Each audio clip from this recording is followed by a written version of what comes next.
बिस्मिल्लाहिर्रहमानिर्रहीम, अस्सलाम वालेकुम। Welcome to the program voice of Gilgit Baltistan और मैं हूं आपकी होस्ट महविश मुमताज बेग। नाज़रीन, आज के इस प्रोग्राम के लिए I have received many request और अरमान टीवी की टीम के लिए बहुत ज़्यादा मैसेजेस आ रहे थे कि इस टॉपिक पे प्रोग्राम ज़रूर करना है, लाजमी करना है। और आज के प्रोग्राम के टॉपिक के हवाले से मैं बताती चलूँ कि नाज़रीन देखिए, एक तो एजुकेशन जो है वो आजकल के माशरे की सबसे अहम ज़रूरत है और इस ज़रूरत को जो है वो पूरा करने के लिए हर माँ बाप की कोशिश है कि अच्छे तरीके से, बेहतरीन तरीके से अपने बच्चों को जो है वो तालीम से जो है वो इस जो एक फैक्टर है ये कम्प्लीटली उनको जो है प्रोवाइड किया जाए अच्छे अंदाज में, बेहतरीन अंदाज में। लेकिन हमने यहाँ पर आजकल देख रहे हैं कि इस तालीम जो एजुकेशन एक बहुत अपने अंदर बहुत ही ज़्यादा अहमियत रखने वाला जो लफ्ज़ है, इसको हासिल करने के लिए बहुत ज़्यादा रुकावटें, परेशानियों का जो है सामना करना पड़ रहा है। चाहे वो पेरेंट्स के तरफ से बात करें या फिर हम स्कूल्स मालिकान जो प्रिंसिपल्स हैं, जो इंस्टीट्यूशंस हैं, उनके ऑनर्स की बात करें, उनके लिए भी बहुत ज़्यादा मसाइल हैं। क्योंकि अभी जो एक पैंडेमिक का सिलसिला स्टार्ट हुआ 2019 के एंड से और अभी 2021 का ये जुलाई का महीना चल रहा है, इस दौरान पैंडेमिक ने जिस तरह से दुनिया को अपने निचोड़ में लिया, हम सब वाकिफ़ हैं इससे। और सबसे ज़्यादा मुतासिर होने वाला तबका जो है वो तालीम का था। हर इंस्टीट्यूट इससे मुतासिर ज़रूर हुआ, लेकिन एजुकेशन फैक्टर सबसे ज़्यादा मुतासिर हुआ। स्टूडेंट्स परेशान हाल में रहे कि कैसे वो अपनी एजुकेशन को अच्छे अंदाज में कंटिन्यू करें, क्योंकि स्कूल्स बंद और फिर जो है ऑनलाइन का सिलसिला स्टार्ट हुआ। ऑनलाइन में भी जो है बच्चे परेशान हाल में रहे, इंटरनेट फैसिलिटी नहीं है, टीचर्स के पढ़ाने का जो है वो वे ऑफ टीचिंग समझ में नहीं आ रहा और बहुत से और जो है शिकायत रही थी।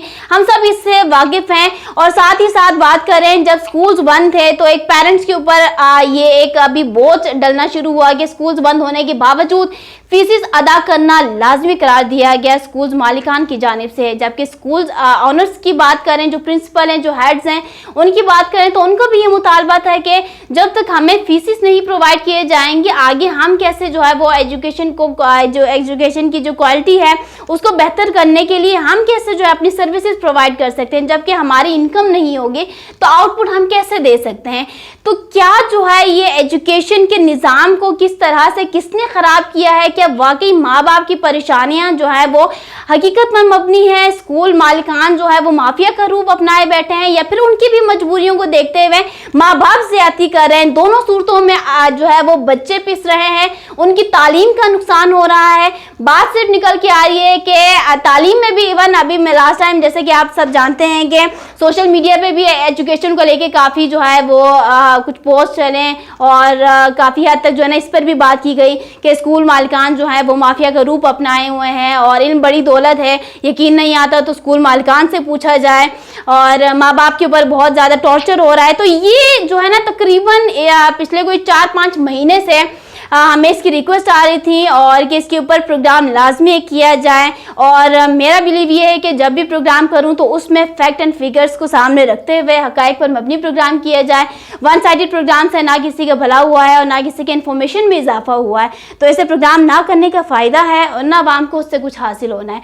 तो आज के प्रोग्राम में फैक्ट बेस्ड बातें आप लोगों के सामने रखेंगे। रूल्स एंड रेगुलेशंस क्या कहते हैं, आवाम की जो परेशानियाँ हैं स्पेशली एजुकेशन को लेकर किस तरह से है, सामने आप लोगों के हम लेकर आएंगे। Today we have very special guest in our program और ये जो है आज इस टॉपिक के ऊपर बात करेंगे और बहुत से फैक्ट के ऊपर आप लोगों को आगाह करेंगे।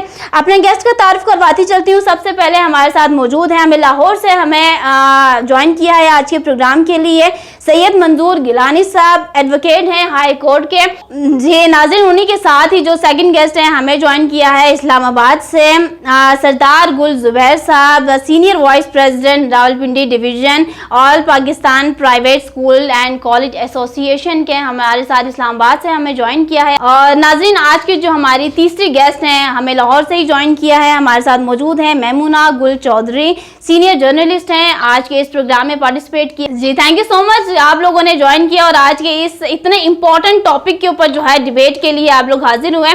सो without wasting our time I will start with Maimuna.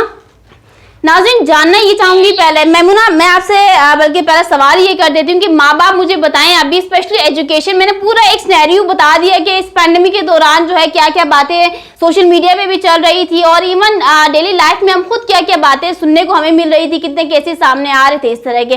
तो मैंने पूरा प्रोग्राम के स्टार्ट में इसका सिनेरियो बता दिया है। अभी आप मुझे बताएं कि माँ बाप किन परेशानियों से दो चार हैं, और प्राइवेट स्कूल्स की अगर हम बात करें तो उनकी क्या क्या मजबूरियां हैं, स्पेशली इस पैंडेमिक के दौरान क्या देखने को मिला है।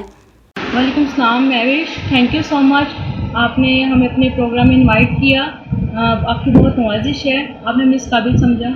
महविश, एक्चुअली बात यह है कि मैं जर्नलिस्ट होने के साथ साथ एक सोशल वर्कर भी हूँ, और मेरे पास हमारे ऑफिस में, हमारे घर में बहुत सारी ऐसी औरतें आती हैं जो कि अर्ज़ करती हैं कि कोविड-19 की वजह से उनके घर में खाने पीने के लिए कुछ नहीं है, तो वो बच्चों के स्कूल के अखराजात कहाँ से कंप्लीट करेंगे।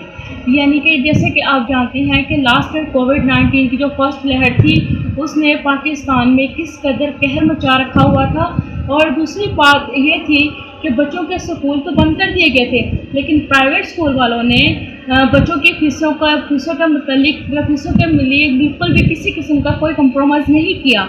उनका कहना ये था कि अगर कोरोना के बाद स्कूल बंद हैं, लेकिन हम लोगों ने टीचर्स को जो पे है वो हम लोगों ने उनको देनी है।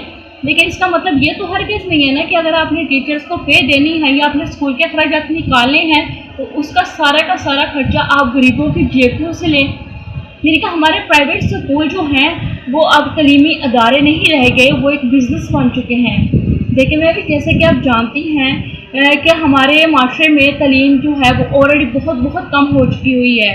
लोग अपनी गुर्बत के बायस अपने बच्चों को प्राइवेट स्कूलों में दाखिल कर देते हैं, प्राइवेट स्कूलों में हटा के गवर्नमेंट स्कूलों में दाखिल कर देते हैं, लेकिन जब गवर्नमेंट स्कूलों में भी उनको वही खर्चे और अखराजात उनको फेस करने पड़ते हैं, तो वो चीज़ों को हटा के तो आ जाके उनके बच्चे आपको मिलते हैं या तो लोगों के घरों में काम करते हुए, या फिर होटलों पे चाय बेचते हुए, या फिर लोगों की बाइसाइकिल्स या फिर ये गाड़ियों को पंक्चर लगाते हुए। देखिए मैं इस बात कुछ इस तरह से है कि मुझे अच्छा लगा कि आपने जिस टॉपिक पे बात की है, आजकल की औरतें जो हैं वो कैसे गुजारा कर रही हैं ये तो आप भी बहुत अच्छे तरीके से जानते हैं। कोविड-19 की वजह से बहुत सारे लोग जो है वो बेरोज़गार हो चुके हैं, और बेरोज़गार होने की वजह से वो अपने बच्चों की फीसें अदा नहीं कर पा रहे, लेकिन उनकी माएँ जो है उन्होंने हिम्मत नहीं हारी, वो लोगों के घरों में काम करती हैं, काम करने के बाद वहाँ से हासिल की गई तनख्वाह को बच्चों के स्कूलों में फ़ीसों के तौर पर अदा कर देती हैं। लेकिन बाद में भी बहुत सारे इशूआत ऐसे पैदा हो जाते हैं, बहुत सारे इशू ऐसे पैदा हो जाते हैं, ऐसे मसले पैदा हो जाते हैं कि उनके बच्चे दोबारा क्लासों में बैठने के काबिल नहीं रहते। तो देखें, हम लोग ये चाहते हैं कि अगर जैसा कि हमारी जो प्रेसिडेंट हैं, प्राइवेट स्कूल के प्रेसिडेंट हैं, उनको इख्तियार हासिल किए गए थे कि 10 करोड़ फंड जो है वो स्कूलों के लिए जो है अनाउंसमेंट किया गया है, तो आप मुझे ये बताएं कि आखिर उसमें से 5 करोड़ फंड जो है वो प्राइवेट स्कूलों के लिए जो था वो एक साइड पे कर दिया गया। तो आखिर क्या वो प्राइवेट स्कूल वालों को नहीं मिला? अगर वो प्राइवेट स्कूल वालों को मिला है तो प्राइवेट स्कूल वाले गरीब लोगों को तंग क्यों कर रहे हैं? वो अपने अखराजातों का जो खर्चा है वो प्राइवेट स्कूल वाले जो हैं वो गरीब लोगों की जेबों से क्यों निकलवा रहे हैं? अगर गरीब बंदा जाए तो कहाँ पे जाए? यानी कि जब बाप बेरोज़गार होगा, बाप का माँ नहीं रहा होगा, तो औरत बेचारी कहाँ से ला के इनको देगी? कभी तो इनके एनुअल फंड आ जाती हैं, कभी इनकी रजिस्ट्रेशन फीस आ जाती हैं, कभी इनके डिफरेंट किस्म के इनके फंक्शंस आ जाते हैं। एक एनुअल फंक्शन हो रहा है, ये हो रहा है, वो हो रहा है, ट्यूटोरियल लेक्चर्स हो रहे हैं, फाइन आर्ट्स के लेक्चर्स हो रहे हैं। मुझे ये बताएं कि छोटी क्लासेस में इन सब चीज़ों का क्या ताल्लुक़ है? देखिए, हम लोग तो चाहते हैं कि हमारे जो बच्चे हैं वो तलीम हासिल करके एक अच्छे मुकाम पर पहुँचे, लेकिन अगर प्राइवेट स्कूल वालों का यही हाल रहा तो मेरा नहीं ख्याल कि पाकिस्तान में कोई भी बच्चा तलीम हासिल कर सकेगा। और वैसे भी जब आप अच्छे तरीके से जानती हैं कि जब फ़ंड जो है वो अनाउंस हो चुका है, तो फिर हमारे प्राइवेट स्कूल वालों को चाहिए कि जब वो देखते हैं कि एक गरीब बंदा अपनी जो फ़ीस है वो अदा नहीं कर पा रहा, तो वो उसको बताएं कि फ़लाँ जगह पे या फ़लाँ जगह पे इस तरीके का यानी कि सारा सिस्टम जो है वो किया गया है, तो आप वहाँ पे अप्लाई करें ताकि आपके बच्चों की फ़ीस अदा हो सके और आप अपने बच्चों को अच्छे स्कूल में पढ़ाएँ और आपके बच्चे तलीम हासिल करें, ना कि उनको उनकी जेबों में से पैसे निकलवाने पर मजबूर किया जाए और उनको जलील किया जाए। चलें, एक बहुत बड़ा सवाल आपने उठा लिया है, क्योंकि गवर्नमेंट कहती है कि एजुकेशन फॉर ऑल, लेकिन यहाँ पे हमें तो कहीं दिखाई नहीं देता कि एजुकेशन फॉर ऑल अपने सेकंड गेस्ट की जानी बढ़ती हूँ। सैयद मंजूर साहब, अब मुझे आप ये बताएंगे, स्कूल्स बंद रहे काफ़ी टाइम पीरियड के लिए, देन जब फीसिस लेने की बारी आई तो महीना 2 महीना ओपन किया गया, फीसिस सबमिट करवाने के बाद वापस हमने देखा कि कोविड की वजह से, कोविड की लहर जो है बड़ी ख़तरनाक चल रही है और स्कूल जो है वो बंद किए जाए, दोबारा बंद किया गया। बहुत हर्ज हुआ बच्चों की पढ़ाई का भी, लेकिन आप मुझे ये बताएं कि उसके बावजूद भी जो है वो फीस की अदायगी, मुकम्मल फीस की अदायगी जो है वो स्कूल मालिकान की जानिब से वाजिब करार दिया गया पेरेंट्स के ऊपर। आप मुझे बताएंगे लॉज में क्या कहा जा रहा है और कोई क्या नया एक स्टेटमेंट भी आया था कि फीस में जो है वो 60% या 30-40% जो है वो उसको कम किया जाए, देन उसके बाद आए कि फंड्स रिलीज किए जाएंगे प्राइवेट स्कूल्स के लिए। तो ये इस मामला से जरा आगाह करेंगे आप? बिस्मिल्लाहिर्रहमानिर्रहीम।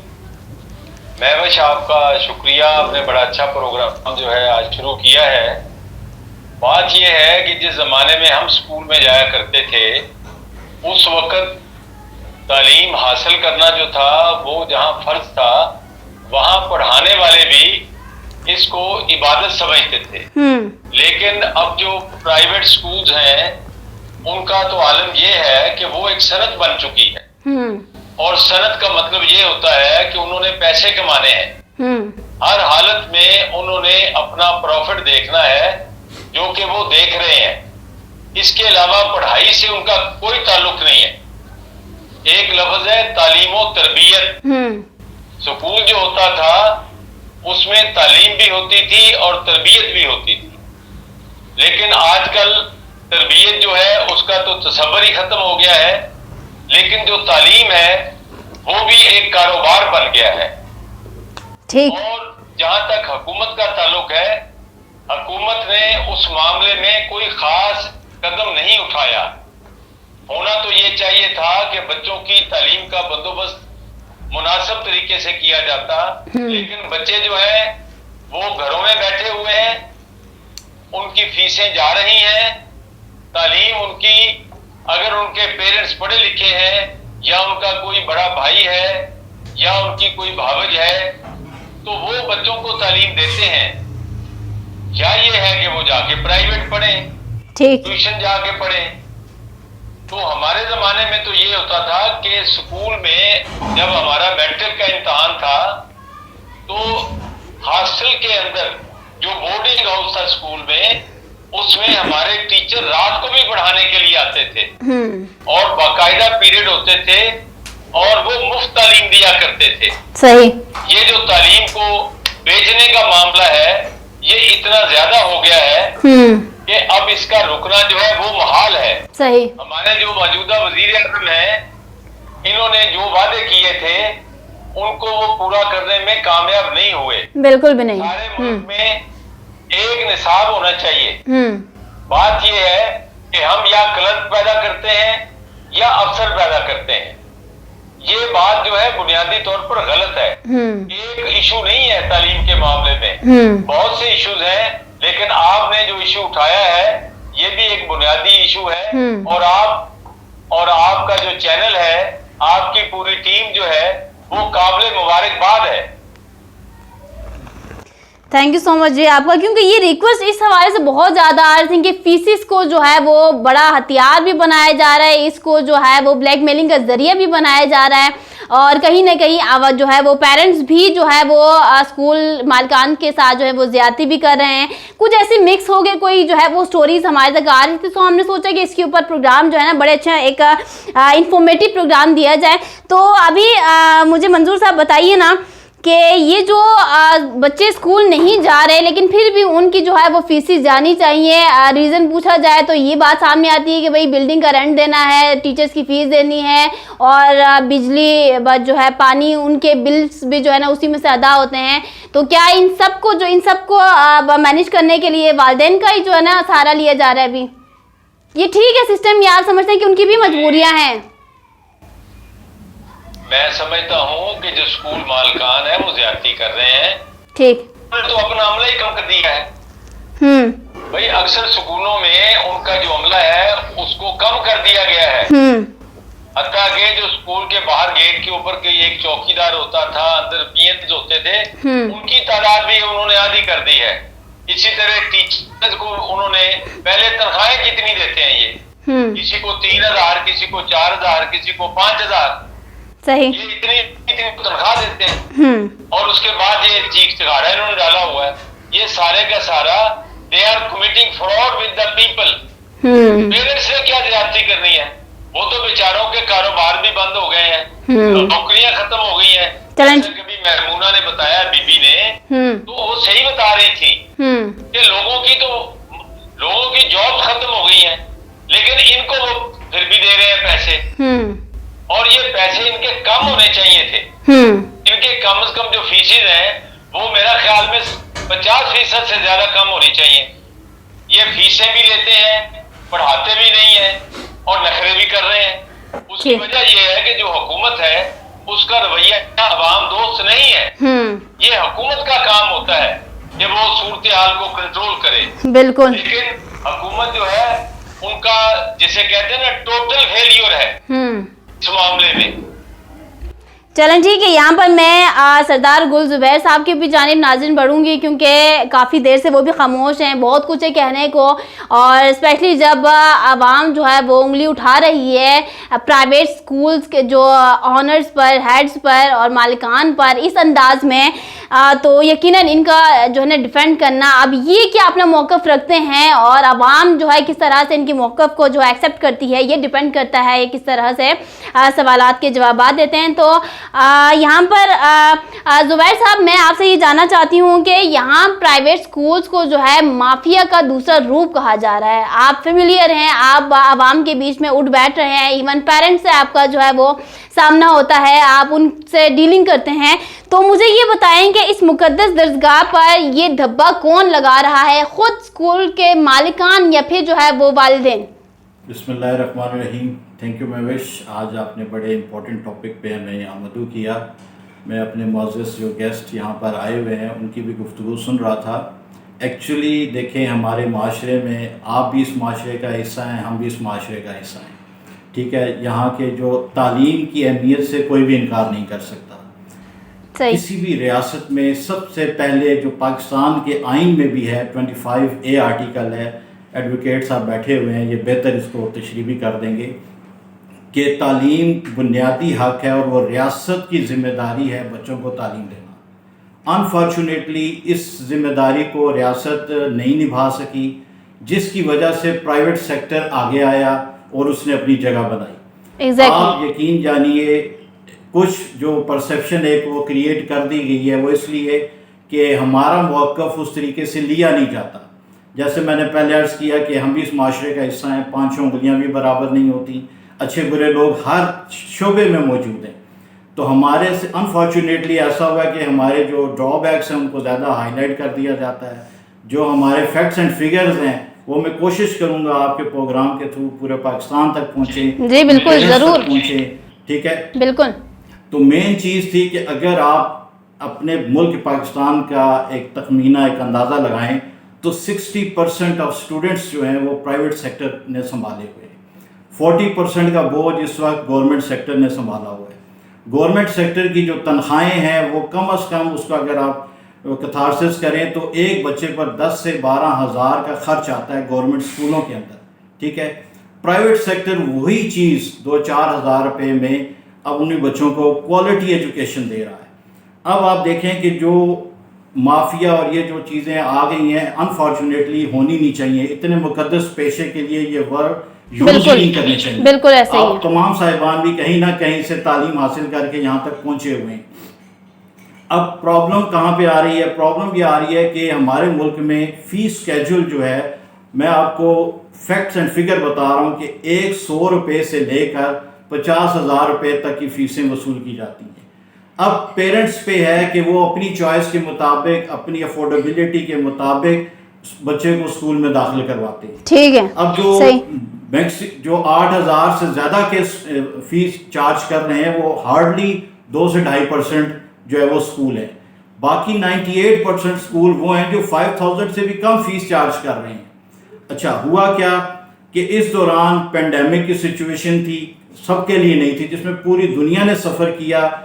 अनफॉर्चुनेटली पाकिस्तान में भी शोबा तालीम ने सबसे ज़्यादा सफ़र किया। वो कैसे कि शुरू में चले नई बात थी, सबने फ़ौरन स्कूल लॉकडाउन कर दिया, सबसे पहले स्कूल को बंद किया गया और सबसे एंड पे खोला गया। वो एक अलग इशू है कि उसमें SOP सबसे ज़्यादा स्कूल वाले ही फॉलो कर रहे थे। अच्छा, यहाँ पे ऑनलाइन सिस्टम, क्योंकि हमारे यहाँ बहुत सारे प्रॉब्लम हैं, गैजेट्स ही नहीं है, इलेक्ट्रिसिटी का प्रॉब्लम है, तो ऑनलाइन एजुकेशन उस तरीके से पनप नहीं सकी। ठीक। क्योंकि बच्चे अभी देखें, जो छोटे बच्चे हैं स्कूल लेवल पे ऑनलाइन एजुकेशन मुकम्मल फेल है। कॉलेज लेवल पे भी आप देखें तो मेरे पास ऐसा रिकॉर्ड मौजूद है कि अगर क्लास की स्ट्रेंथ थी 120, तो ऑनलाइन क्लासेस में सिर्फ 20 बच्चे प्रेजेंट होते थे, 100 की स्ट्रेंथ गायब थी। किन वजूहात पर? कोई गांव देहातों में थे, सिग्नल नहीं थे, सो उनकी अपनी मजबूरियां जो वो बच्चे बताते हैं। Totally agree with you, totally agree with you. यहाँ पर जुबैर साहब, जो भी मैंने एक बात कही, क्योंकि इस पैंडेमिक की सिचुएशन को भी हम डिस्कस कर रहे हैं ना, अभी आपने कहा कि जब अफोर्डेबल हो पेरेंट्स के लिए तो वो उसी स्कूल में अपने बच्चों को भेजें। आपकी बात से बिल्कुल टोटली मैं अग्री करती हूँ, लेकिन यहाँ पे सिचुएशन अभी ऐसी आई, पैंडेमिक का किसी को इल्म नहीं था। अब यहाँ पर एक एजुकेशन, तालीम को जो है अगर एक हथियार बनाया जाए बिजनेस का, क्योंकि अवाम अभी यही कंप्लेन लेकर आ रही है, आप लोगों के सामने भी यही बात लेकर आ रही है। और एक अभी सिखाया, क्योंकि एक बड़े अच्छे पोस्ट चल रहे थे और जब हमारा ये प्रोग्राम किया जो होने जा रहा था तो हमने कुछ रिव्यूज़ भी लिए पब्लिक से, तो उसमें कुछ बच्चों का ये कहना था, ये बात मैं आपके साथ शेयर करना चाहूँगी ताकि आप जो है वो सही से इस बात को भी ज़रा समझें और फिर इसके ऊपर भी वजाहत दें ताकि व्यूअर्स इसको भी अच्छे अंदाज में समझ सकें कि तालीम ने एक हमें चीज़ ये समझा दी है, बल्कि आजकल जो स्कूल मालिकान हमारे साथ कर रहे हैं, इससे हमें समझ में ये आ गई है कि पैसा है तो तालीम है, पैसा है तो इज्जत है, और पैसा है तो आपका नाम है, पैसा नहीं है तो फिर आपके स्कूल के वो जो एक उस्ताद का रुतबा, एक उस्ताद को जिस नज़र से देखा जाता था ना, वो हमें उस नज़र से देख रहे हैं। और पैसा अगर नहीं है तो फिर ना हमें अपनी काबिलियत दिखाने का ना कोई वो हमें टाइम दे रहे हैं, ना एक हमें चांस दे रहे हैं, इवन पेपर देने की मैं बात कर रही हूँ। ठीक है, तो पैसा है तो फिर सब कुछ है। और अब हमने अपने टीचर से, हमने अपने स्कूल के हेड से हम ये सीख रहे हैं, ये बच्चों का कहना है। तो आप मुझे ये बताएं कि हम कैसी सोच डेवलप कर रहे हैं अपने स्टूडेंट्स के अंदर। अब देखिए, मैंने जैसे अफोर्डेबिलिटी की बात की, लेट्स सपोज एक बच्चा अगर स्कूल में 1000 फीस पे कर रहा है या 2000 फीस पे कर रहा है, ठीक है, अब वो बच्चा बाउंड है, उसमें मंथली जो स्कूल के प्रॉफिट रेशियो है वो हार्डली 10 to 15% होता है। ठीक, आप किसी भी स्कूल का ऑडिट करवा लें, इससे ज़्यादा प्रॉफिट किसी भी स्कूल में नहीं होगा। ठीक है, जो 2000 या 2500 या 3000 इवन फीस ले रहे हैं, उनकी बिल्डिंग के रेंट्स आपके सामने, टीचर्स की सैलरी आपके सामने होगी, बाकी जो हुकूमत के टैक्सेस हैं मुख्तलिफ मद में, वो सारे आपके सामने हैं। तो एट दी एंड अगर आप ऑडिट करें तो यकीन जानिए कि मैं हल्फन आपको कहता हूँ कि बहुत सारे इदारे ऐसे हैं जो सिर्फ सोशल सर्विस के तौर पे ये काम कर रहे हैं, प्रॉफिट वगैरह उन्होंने कुछ नहीं कमाया, अब उन्होंने अपनी अपनी सारी ज़िंदगियाँ इस शोबे में दे दी हैं। अभी जो आपका ज़्यादा इशू जो मैं फील कर रहा हूँ वो मैट्रिक के स्टूडेंट्स का है। जी बिल्कुल। आप बिलीव करें कि मुख्तलिफ बोर्ड्स हैं, आप बोर्ड की लास्ट डेट आती है कि जी फलां डेट को आपने फीस सबमिट करवानी है, लास्ट डेट है, उस डेट से एक दिन ऊपर भी अगर आप चले जाएं तो आपको एक्स्ट्रा 50 रुपया 100 रुपया बोर्ड में भी जमा करवाना पड़ता है, वरना वो आपको रोल नंबर स्लिप नहीं देते। इसी तरीके से जिस इदारे में बच्चा पढ़ रहा है तो वो बाउंड है कम अज़ कम जब तक उसकी रोल नंबर स्लिप नहीं आती। प्रॉब्लम उनका आ रहा है जिन बच्चों ने 5-6 महीनों से फीसें नहीं दी, और पेंडेमिक में बिलीव करें कि हमारे स्कूल मालकान ने 100% फीस भी वेव की है।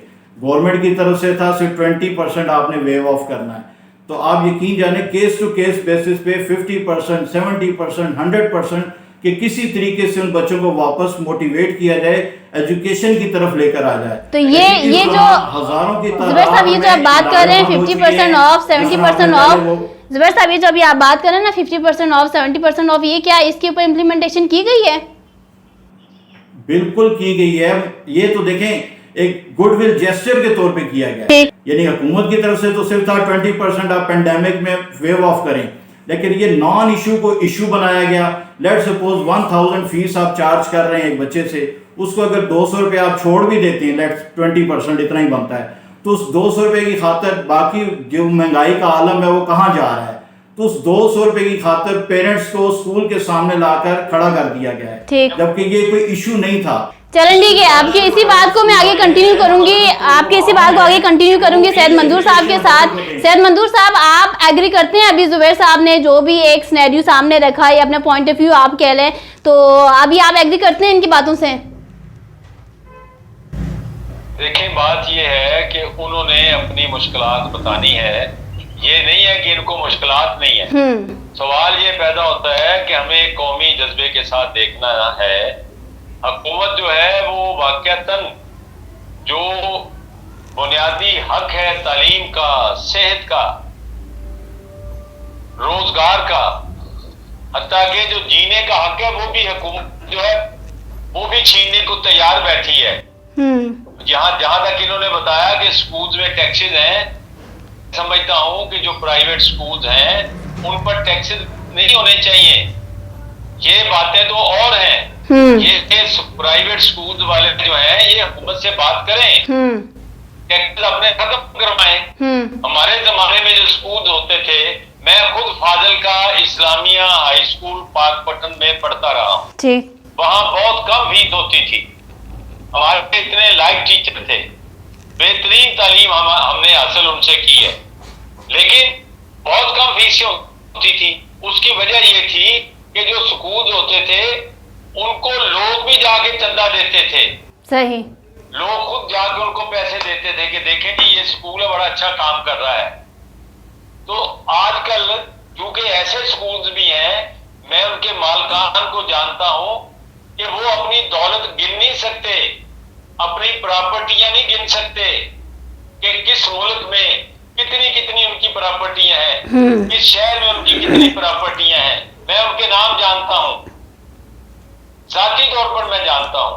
ठीक है, लेकिन सवाल यहाँ ये नहीं है, इनकी भी जो मुश्किलात हैं वो अपनी जगह पे हैं, लेकिन इनका पहला फर्ज ये है कि जो इनके पास तालिब इल्म आया है उसको ये पूरी सहूलत दें। जो इन्होंने पहले कमा लिया काफी है, अगर नहीं भी कमाएंगे 1-2 साल तो कोई फर्क नहीं पड़ता। सही।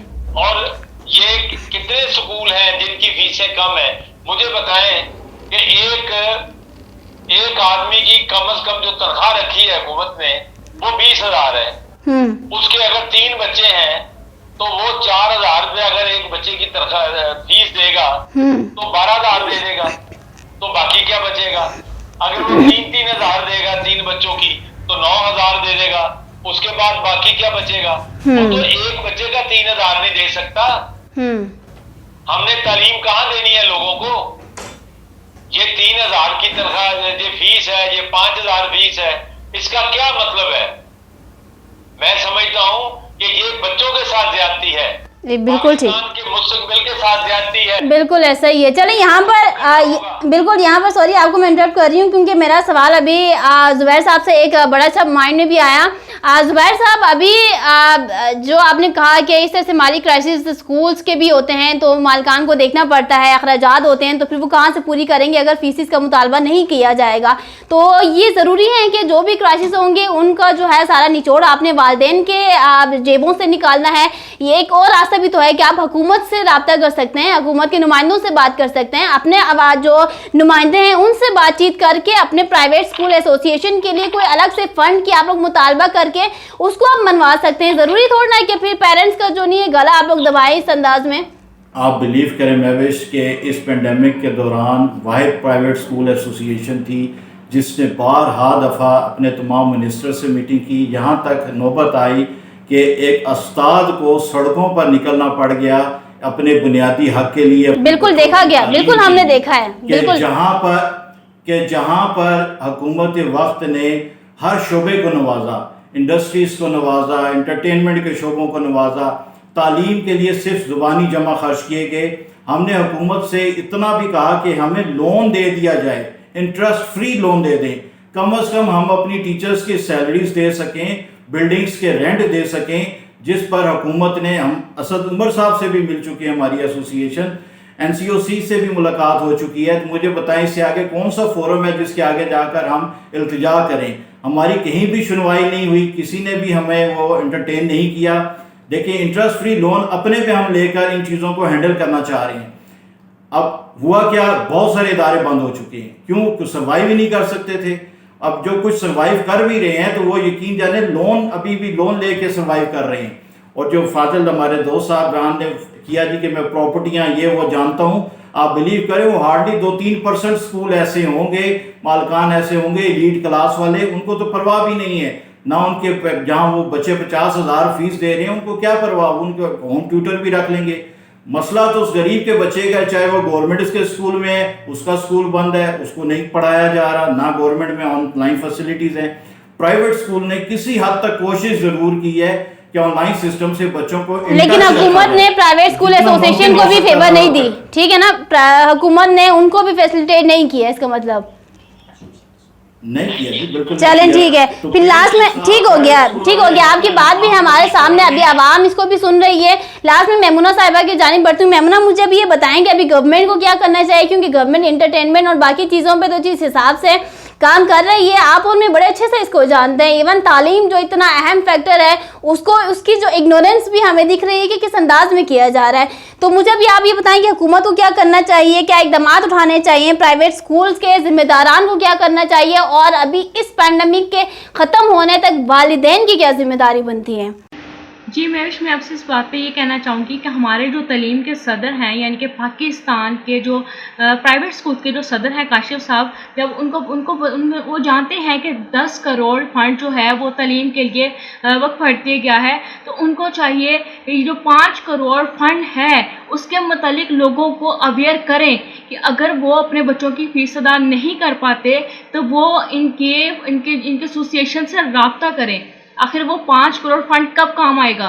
मैं चाहती हूँ इस कोरोना, ये जो 5 करोड़ फंड है ये कोरोना फंड है, कोरोना रिलीफ फंड, ये प्राइवेट स्कूल्स के लिए जो है अनाउंस किया गया है। इसका मकसद ये है कि जो गरीब लोग अपने बच्चों की फ़ीस अदा नहीं कर पाते वो इस कोरोना रिलीफ फंड में से अपने बच्चों की जो है फ़ीस अदा करें, ताकि उनके बच्चे पढ़ लिख के एक अच्छे मुकाम पे पहुँचें। और बाकी रही बात लोगों की और वालिदैन की, तो वालिदैन के लिए मैं ये पैगाम दूँगी कि उनसे गुजारिश है कि ये ज़रूरी नहीं है कि आपका बच्चा प्राइवेट स्कूल में पढ़ेगा तो ही कोई बड़ा ऑफिसर बनेगा। देखिए, मैं खुद एक सीनियर जर्नलिस्ट हूँ और मैं आज जिस मुकाम पे हूँ इसका मकसद ये नहीं है कि मैं प्राइवेट स्कूल या प्राइवेट कॉलेजेस में पढ़ के इस मुकाम पे पहुँची हूँ। मैं इस मुकाम पे हूँ ज़रूर, लेकिन मैं भी गवर्नमेंट स्कूल से ही तालीम याफ्ता हूँ। और मैं आपको एक छोटी सी बात बताती चलती हूँ कि देखें, रास्ता कोई भी हो, मंजिल पे पहुँचना हो तो थोड़ी बहुत एफर्ट जो है इंसान को करनी पड़ती है। तो इसके लिए ज़रूरी है कि आपके लिए ये ज़रूरी नहीं कि आप प्राइवेट स्कूल से पढ़ेंगे ही तो आप असिस्टेंट कमिश्नर, डिप्टी कमिश्नर बनेंगे। आप प्राइवेट स्कूल की निस्बत गवर्नमेंट स्कूल में पढ़ के भी अपने टैलेंट की बेस पे, अपनी जहानत की बेस पे आप अच्छे ओहदे पे पहुंच सकते हैं। और मेरी बहुत ज़्यादा दिली ख्वाहिश है कि पाकिस्तान का हर बच्चा, हर लड़की, हर लड़का पढ़ के अच्छे मुकाम पे पहुंचे। मैं नहीं चाहती कि पाकिस्तान की कोई भी बच्ची अपनी माँ की तरह डिश वॉश करे, या फिर पाकिस्तान का कोई भी बच्चा अपने बाप की तरह पाकिस्तान पे या फुटपाथ पे बैठ के लोगों के जूते पॉलिश करे। तो मेरी ये आप सब लोगों से रिक्वेस्ट है, मेरी हुकूमत से रिक्वेस्ट है कि वो जितना भी यानी कि रिलीफ दे सकती है वो दे, ताकि लोग स्टडी जो है तालीम हासिल करें, अच्छे मुकाम पे पहुँचें। और मेरी वालिदैन से गुजारिश है, प्राइवेट स्कूल ज़रूरी नहीं है, ठीक है, जो लोग अफोर्ड कर सकते हैं वो अपने बच्चों को प्राइवेट स्कूल में दें, लेकिन जो बच्चे अफोर्ड नहीं कर सकते वो गवर्नमेंट स्कूल से रुजू करें और अपने बच्चों को पढ़ा लिखा के उनको अच्छे ओहदों में पहुँचा के उनका नाम, पाकिस्तान का नाम रोशन करें, जैसे कि महविश आप पाकिस्तान का नाम रोशन कर रही हैं। अभी मंजूर गिलानी साहब क्या पैगाम देते हैं लास्ट में? हुकूमत को कुछ कहना चाहेंगे, स्कूल मालिकान से कोई गुजारिश होगी आपकी, या पेरेंट्स से कोई आपकी गुजारिश होगी, क्या कहेंगे लास्ट में? देखें, बात यह है कि हम तो दुआ करते हैं कि हमारे जो बच्चे हैं वो तालीम हासिल करें और पाकिस्तान की खिदमत कर सकें, अपने वालिदैन की खिदमत कर सकें। हम तो दुआ करते हैं। और जहाँ तक हुकूमत का ताल्लुक है, हुकूमत, मुझे वो कहते हैं ना कि जमी जुम्बद न जुम्बद गुल मोहम्मद, इनका तो यही हाल रहना है, इनकी तरफ बेहतरी की कोई खास उम्मीद नहीं है। लेकिन ये अच्छी बात है कि जैसे आपने प्रोग्राम किया है, और लोगों को भी चाहिए कि वो अवाम की अवेयरनेस के लिए प्रोग्राम करें, जिसके नतीजे में एक जहां लोगों के अंदर एक ताल्लुक पैदा हो, लोग इकट्ठे हों, हम नहीं कहते कि तालीम जो है वो प्राइवेट स्कूल नहीं होने चाहिए, प्राइवेट स्कूल होने चाहिए, क्योंकि हुकूमत जो है वो सारा बोझ उठा नहीं सकती। पूरी दुनिया में कहीं भी सरकारी तौर पर सिर्फ तालीम नहीं दी जाती, लेकिन जो प्राइवेट स्कूल होते हैं या कॉलेज होते हैं, यूनिवर्सिटियां होती हैं, वो मुख्तलिफ तरीकों से अपनी मुश्किलात को दूर करती हैं, लेकिन अपने जो स्टूडेंट होते हैं उनको अपनी औलाद से भी बढ़कर तालीम जो है वो देती हैं, उनका बंदोबस्त करती हैं। तो दोनों फ्रीकैन को चाहिए कि वो गौर करें, हुकूमत जो है वो अपनी कमजोरियां दूर करे, और जो प्राइवेट मालिकान हैं वो जिनकी मुश्किलात है, हमें उनका अंदाजा है, उनकी मुश्किलात को हुकूमत को भी चाहिए कि दूर करे। लेकिन हुकूमत जो है वो, जैसा कि आपने पहले शुरुआत में कहा था और मैमूना बीबी ने भी कहा, और ये हमारे जो तीसरे साहब हैं, हाँ जी ठीक है, जुबैर साहब जो हैं, इनकी बात भी हमें समझ आती है। तो इसलिए हम सबसे यही गुजारिश करते हैं कि अपनी अपनी जिम्मेदारियां पूरी करें, और आपकी तरह बाकी लोगों को भी अवेयरनेस के लिए प्रोग्राम करने चाहिए। थैंक यू सो मच जी। और लास्ट में सरदार गुल जुबैर साहब, क्या लास्ट में आप मैसेज देते हैं गवर्नमेंट को, क्योंकि गवर्नमेंट से अभी आपने कहा कि बिल्कुल भी रिस्पांस नहीं दे रही, और उसकी मैंने भी काफ़ी यहाँ पे मजम्मत की, क्योंकि जहाँ पर हमें इंटरेस्ट शो करना चाहिए हम नहीं कर रहे, इसीलिए तो आज हम पीछे हैं ना। अगर इस मामलात को हम देखते संजीदगी के साथ तो बहुत आगे जा सकते थे। फिर भी आप क्या पैगाम देते हैं हुकूमत को? सेकंड, जो स्कूल मालिकान हैं अभी आप लोगों के अंडर, क्योंकि मीटिंग्स काफ़ी होती हैं, आप लोग उनको गाइड भी कर सकते हैं, वो अपने जो है वो मसले मसाइल आप लोगों तक भी पहुँचाते हैं। तो इन मामलात में थोड़ी और अगर नरमी बरती जाए और स्टूडेंट्स का लॉस ना हो, बस स्टूडेंट्स की मुस्तकबिल जो है ना वो दाव पे ना लगें, फीस की कोई एडजस्टमेंट अगर की जाए, उस हवाले से कोई अगर आप लास्ट में हमें बताएं, या पेरेंट्स को आप क्या पैगाम देते हैं जो ऐसे, जिस तरह मैंने अपने सवाल में भी कहा कि प्राइवेट स्कूल्स के मालिकान को जो है वो माफिया का दूसरा रूप भी कहा जा रहा है, तो ऐसे वर्ड्स टीचर्स के लिए एटलीस्ट अगर ना यूज़ करें तो बेहतर नहीं है। तो उस हवाले से कोई क्या लास्ट में आप पैगाम क्या देते हैं? महविश, पैगाम यही है कि देखें, कोई भी माशरा उस वक्त तक तरक्की नहीं कर सकता जब तक वो अपने उस्ताद की इज़्ज़त नहीं करता। ठीक है, बहुत सारी मिसालें इसमें आ जाएंगी, वक्त कम है, तो यही कहना चाहूँगा कि आप बिलीव करें, वाहिद उस्ताद और वालिदैन ही होते हैं जो अपने शागिर्द को, अपने बच्चे को अपने से आगे देखना चाहते हैं। तो असातिज़ा किसी भी तौर पर किसी भी बच्चे के साथ हत्तुल इम्कान कोशिश होती है कि ज़्यादती नहीं करते। सिर्फ बच्चों को कहा ज़रूर जाता है कि भाई अब ये फ़ीस स्ट्रक्चर अगर इसमें आप पढ़ रहे हैं तो ये फ़ीस आपकी 1 माह की है, 2 माह की है, रिमाइंडर ज़रूर दिए जाते हैं। फिर भी किसी भी बच्चे को सिर्फ पैसे ना जमा कराने की वजह से स्कूल से बेदखल नहीं किया जाता। पूरा साल बच्चा पढ़ रहा होता है, उसके ड्यूज़ पेंडिंग होते हैं, और बहुत सारी इस तरह की मिसालें हैं। तो हुकूमत वक्त से यही है कि जो भी कोई पॉलिसी बनाए, कम अज़ कम प्राइवेट सेक्टर को, स्टेक होल्डर्स को मुशावरत में शामिल करें, तो उस पॉलिसी का असर भी देर पा होगा और इम्प्लीमेंटेशन भी आसान हो जाएगी। तो बाकी जिस तरह आपने कहा कि फंड्स का, अभी तक तो प्राइवेट स्कूल वाले, मैंने आपसे कहा, वो तो बेचारे मांग ही रहे हैं कि हमें इंटरेस्ट फ्री लोन ही दे दिया जाए ताकि इस सेक्टर को जितना हो सके अपलिफ्ट कर दिया जाए, वरना एट दी एंड क्या होगा। अभी देखें, ये पेरेंट्स की चॉइस थी ना कि उन्होंने गवर्नमेंट से उठा के बच्चे प्राइवेट सेक्टर में डाले, किसी ने ज़बरदस्ती तो नहीं की। अब अवाम इतनी बाशऊर है, आपके तमाम मिनिस्टर्स आप उठा के देख लें, प्राइम मिनिस्टर को उठा के देख लें, सबके बच्चे कहाँ पढ़ते हैं? इन सब के बच्चे गवर्नमेंट स्कूलों में पढ़ने चाहिए ना, फिर ही अपलिफ्ट होगा सिस्टम। तो हम भी इस माशरे का हिस्सा हैं। तो मैंने जिस तरह पहले अर्ज किया कि हम कोई अलग नहीं है, ये माफिया और इस तरह के वर्ड्स करना ही असातिज़ा की दिल आज़ारी है, तौहीन है। तो कोई माशरा तरक्की नहीं कर सकता उस वक्त तक जब उस्ताद की इज्जत नहीं करेंगे। तो हमें तो यहाँ तक अब ये नौबत आ गई है कि अगर इस तरह के वर्ड से पुकारा जाएगा तो आप खुद सोचें कि माशरा किस कदर तनज़्ज़ुली का शिकार हो चुका है, और इसके कोई एक जिम्मेदार नहीं है, इज्तिमाई तौर पर हम सब इसके जिम्मेदार हैं। बिल्कुल ठीक। Okay, thank you so much all of you for join us, और आपने अपना कीमती वक्त जो है वो आज के प्रोग्राम के लिए दिया। बिजनेस जो सिस्टम क्रिएट किया गया है, इसको आवाम जो है माफिया का नाम दे रही है। उस्ताद कराम को जो है ना कभी भी गलत अल्फाज से कोई भी नहीं पुकार सकता, क्योंकि हज़रत अली का कौल है कि जिसने तुम्हें एक लफ्ज़ भी सिखाया, समझो उसने तुम्हें अपना ग़ुलाम बनाया। तो ये चीज़ें काफ़ी मैटर करती हैं और आवाम इस चीज़ को काफ़ी देख भी रही है, समझ भी रही है। लास्ट में नाज़रीन सिर्फ एक बात कहना चाहूँगी कि हुकूमत को अब होश के नाखून लेना चाहिए। या तो एजुकेशन सिस्टम ही ख़त्म कर दे, और अगर ख़त्म नहीं करना, इसको चलाना है तो सिर्फ जो नहीं है ये किसी लकीर के फ़कीर वाला सिस्टम ना करें। काइंडली अच्छे और बेहतरीन अंदाज में एजुकेशन सेक्टर के ऊपर काम करने की ज़रूरत है, चाहे वो प्राइवेट सेक्टर हो या गवर्नमेंट सेक्टर की हम बात करें। दोनों अंदाज में एजुकेशन को प्रायोरिटी देनी चाहिए, सिर्फ ऐलानात और ज़ुबानी हद तक नहीं, इसके ऊपर काम भी होना चाहिए। सेकंड, स्कूल मालिकान के लिए सिर्फ लास्ट में यही कहना चाहूँगी कि बच्चों को काइंडली लॉस मत होने दें, उनके फ्यूचर तबाह होने से बचा लें, फीसिस में एडजस्टमेंट कर लें, कोई इंस्टॉलमेंट के कोई सिस्टम इस तरह से करें। क्योंकि एक लास्ट जो केस आया था जिसके ऊपर हमने कहा था कि आप प्रोग्राम डन होना ज़रूरी है, कराची में कोई एक केस निकला था और स्टूडेंट का ताल्लुक गिलगित बल्तिस्तान से था, कोई प्राइवेट स्कूल में वो पढ़ाई कर रहा था। आई थिंक कोई फीस सबमिट नहीं हुई थी, पेपर मनी या इस तरह कोई सीन था, तो बच्चे को पेपर ना दिया गया और बच्चे को बाहर चौकीदार के साथ बिठाकर टॉर्चर किया गया कि फीस नहीं आई, आपको 20 दफ़ा कहा था, अब आप यही बैठे रहोगे, फीस आएगी तो आप अंदर जाओगे।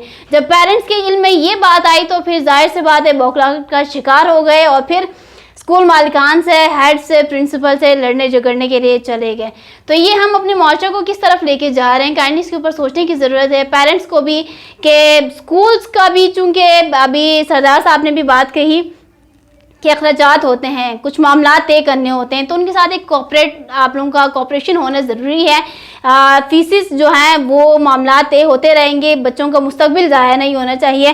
लास्ट में सिर्फ एक बात कहूँगी, जैसे कि मैं हमेशा कहती आती हूँ कि nothing is impossible, everything is possible, just the word impossible is impossible, otherwise everything is possible.